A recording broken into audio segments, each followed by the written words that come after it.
More now on the new Republican majority and the people to watch, maybe more closely than others, as Kevin McCarthy tries to get his footing as Speaker. One is Donald Trump. He helped switch key votes in the end, and McCarthy made clear after he is grateful. Another is the Pennsylvania Congressman Scott Perry. He tried to help Trump steal the 2020 election, and his actions are part of a Justice Department investigation. Yet, Perry will not rule out serving on a new House committee to investigate what Republicans claim is overreach and abuses by the FBI and the Justice Department. Well, why should I be limited? Why should anybody be limited just because someone has made an accusation? Everybody in America is innocent until proven otherwise. And I would say this, the American people are really, really tired of the persecution and the instruments of federal power being used against them. Everyone is innocent until proven guilty, but is it not a conflict of interest? If your name is part of an investigation, I'm not going to use the legal language people use, but they want to see his text messages. We know he tried to help Trump install a new attorney general, replace the acting attorney general at the time with somebody. And he's going to be on the committee that investigates what they believe to be overreaches by the investigators. Yeah, I don't have much more to add to that. We know that he's not going to be the chair of this new select subcommittee. It's going to be Jim Jordan.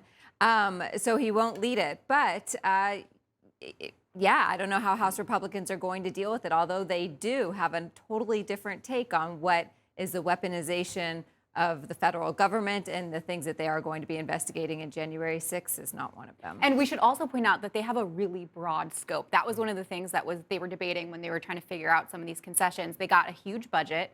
They got a really broad mandate, so they can use this to go after any federal agency and look into these investigations. And some of these members have been calling for a select committee to look into January 6th. Kevin McCarthy said no, he didn't want to do that. But I suspect that they are going to try to use this committee to go after some of these January 6th probes. And this is where you're going to see a lot of those heated fights. It is a remarkable moment. Another thing that happened at the very end is Marjorie Taylor Greene, normally viewed as a rebel, but she's on Team McCarthy now because he's promised that he's going to make her a player. He's going to give her committee assignments. To get the handful of rebels to just vote present, you see right there, if you look close at that phone, it says DT at the top. That would be Donald Trump. She's trying to hand the phone there to Matt Rosendale, one of the holdouts from Montana. He didn't want to take the call because he didn't want the pressure from Donald Trump. Listen to Marjorie Taylor Greene describing her big role here. He yelled at me on the House floor, telling me, "Don't you ever do this?" I was so surprised I couldn't understand. I was holding out my phone saying, "It's President Trump. He wants to speak with you." You know, President Trump endorsed, I think, all 20. He had talked to them, multiple of the 20, during the course of the week, urging them to vote for Kevin McCarthy for Speaker because we have a great agenda. It has not been a good stretch for Donald Trump. The 2022 midterms, Republicans did not do anywhere near as well as they thought, and Trump shares a fair amount of that blame. But there you have it again. Last January, Kevin McCarthy blamed Trump, said Trump was responsible for January 6th. Then he went to Mar-a-Lago very quickly, said, "Never mind, I want to be Speaker. I need your support." Turns out that was, quote unquote, correct.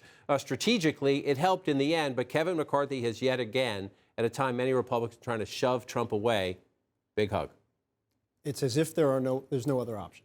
Right? And that's because I don't think there's any other option. Like, you're in now, right? He is too important to critical members of your conference to be at any other place. Did I think that necessitated Kevin McCarthy's first words after becoming Speaker of the House being to thank in grandiose terms Donald Trump for all the things that happened in the world? Probably not. But that's where they are at this point in time. It's almost like once you're in this deeply, you have no other choice.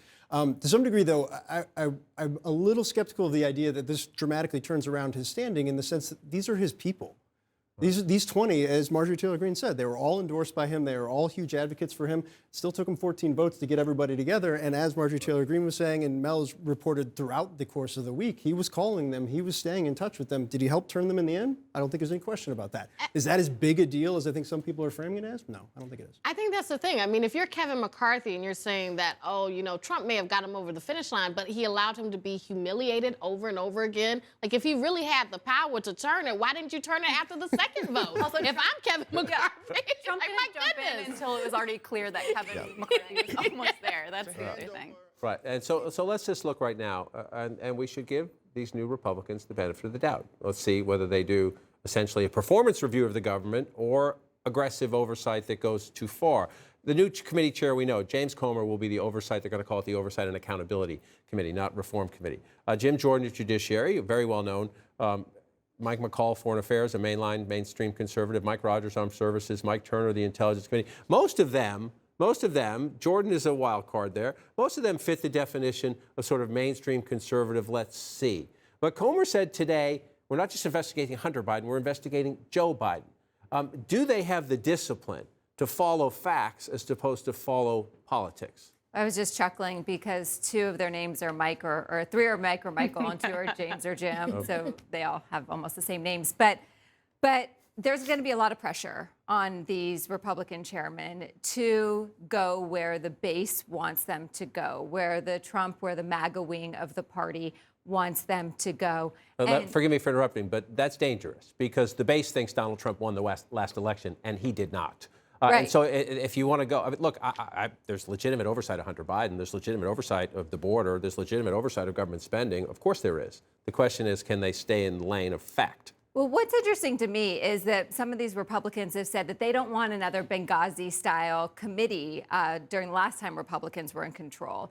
Of course, that helped McCarthy to lose the last bid for speakership. So how is it going to be any different this time? That's what I don't know.